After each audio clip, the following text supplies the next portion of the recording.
I don't think it'd be that.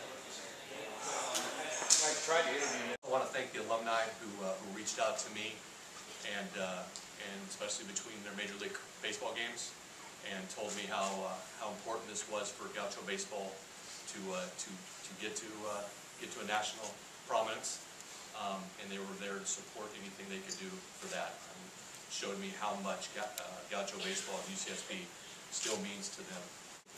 Went through this process. I read an article on Phil Womble and his desire to see the Gauchos go to Omaha, and I read that about 10 times over the search over the last few weeks, and that really inspired me. So Phil, thank you for being here, and we're going to try to make that dream come true.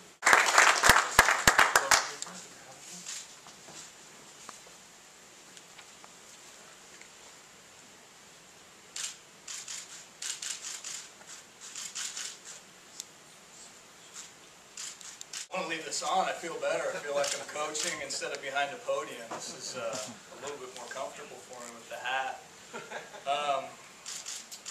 First off, I want to thank Chancellor Yang. I had an opportunity to meet with him yesterday for this opportunity, for his support of athletics, for his support of Gaucho baseball. I also want to thank Mark Masseri and his staff. Thank you, Mark. This is a wonderful opportunity. I'm really happy that you didn't choke every time you said ducks.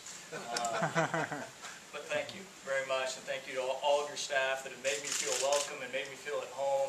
Every time I come back, it keeps getting better and better and better and better. I called my wife and told her that. I said, you know, the first time it was good, the second time it was pretty good, and every time back it's getting better and better and better. I'm excited to be back and be a part of the Big West. I think it's one of the best baseball conferences in the country. I'm excited about having the opportunity to lead a team. I want to thank the Santa Barbara baseball alumni. Without them and without them reaching out to me, and without their support and their passion, their vision, I'm probably not here right now at this moment. I talked to so many guys that are excited about Gaucho baseball and are excited about the future of it and want to be a part of it and want to support it. It made me feel like we can build championship teams in Santa Barbara in baseball. I do believe that most of us are products of our environment, and I have to really thank the people that have mentored me along the way. First and foremost, George Horton, who gave me the opportunity at Oregon, Doug Smith, Jack Smitherin at UC Riverside, and Dennis Rogers at Riverside Community College, who gave me my first coaching job. Without their support, without their belief in me, I'm not wearing this hat and I'm not sitting here right now. I also want to thank my parents. My parents live in Portland. They've been coming down and babysitting my daughter every Tuesday for the last 2 years. That's going to be a little bit of a difficult transition, but if you see an RV at the Gaucho Park with Oregon plates on it and it never leaves, you know whose it is. Most importantly, I want to thank my wife. She's not here. The baby is due any day now. We're excited about it. I couldn't have done it without her support. I'm really looking forward to developing a culture and being part of the culture that's here in this athletic department. Developing a culture of excellence that matches the excellence of the academics of this institution. There's some things that we use and we talk with our players. We call them the 3 Ps. And I stole it from somebody who stole it from somebody else who stole it from somebody else. And those 3 Ps are really foundation building blocks for the culture of our team. And the first one is being present.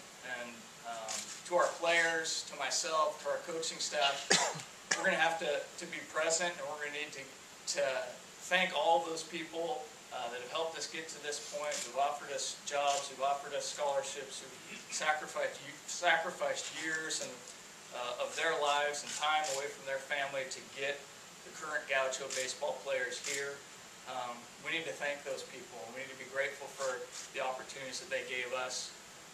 And then we're going to need to move on, and we're going to need to look forward and tear that rearview mirror down and move towards the future. The second P that I wanted to talk about is being positive. We're going to move forward with a positive attitude. John Wooden's Pyramid of Success, the cornerstones of those were hard work and enthusiasm. There's no question that this university, that this athletic department, they are led by people with enthusiasm and hard work.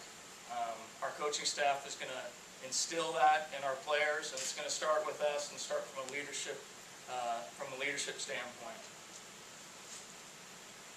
The third P is the process and focusing on the process. I know a lot of coaches use that term. I call the scoreboard when we play the lighted monster. We're going to stay off that lighted monster because as soon as you turn and look at it, it's going to fall on you or it's going to eat you. So we're going to talk about the process. I'm not afraid to use the term win. I know John Wooden wasn't a big fan of using the term win. He never used it. I'm okay with using the term win.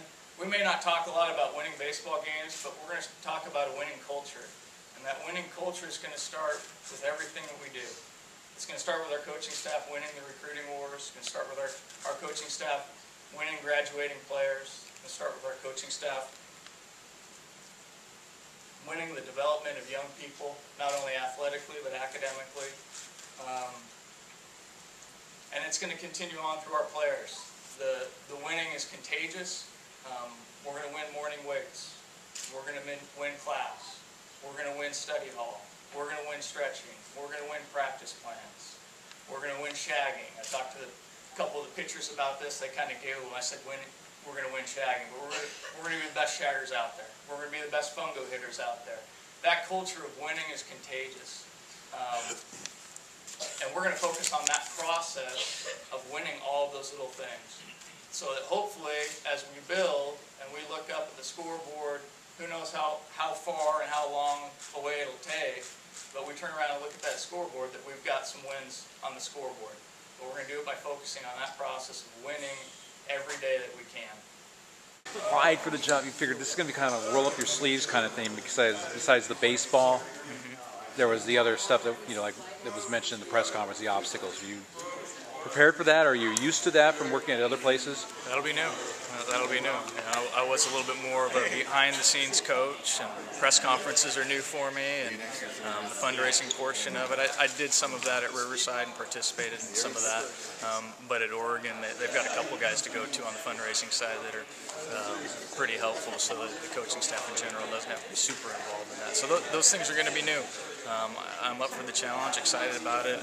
I think I'm going in with both eyes open and knowing what we have and what we don't have and where we're going, and I'm okay with that. The Oregon job was a rebuild, and the UC Riverside was from Division II to Division I transition, so I'm okay with the work part of it. But you worked at community college, which is kind of a struggle too, right? I mean, Yeah, it was, and that program had been set up pretty much. That program was rolling and hot, and it just won a state championship and won 3 in a row. So that experience was a little bit different. They had done all the building by the time I got there. So yeah, this will be a whole new experience for you. I mean, basically, not quite ground up, but close to it. Yeah, I wouldn't say ground up. I think there's a good foundation. There's a lot of things in place. I went over to the ballpark yesterday. It's plenty good to win.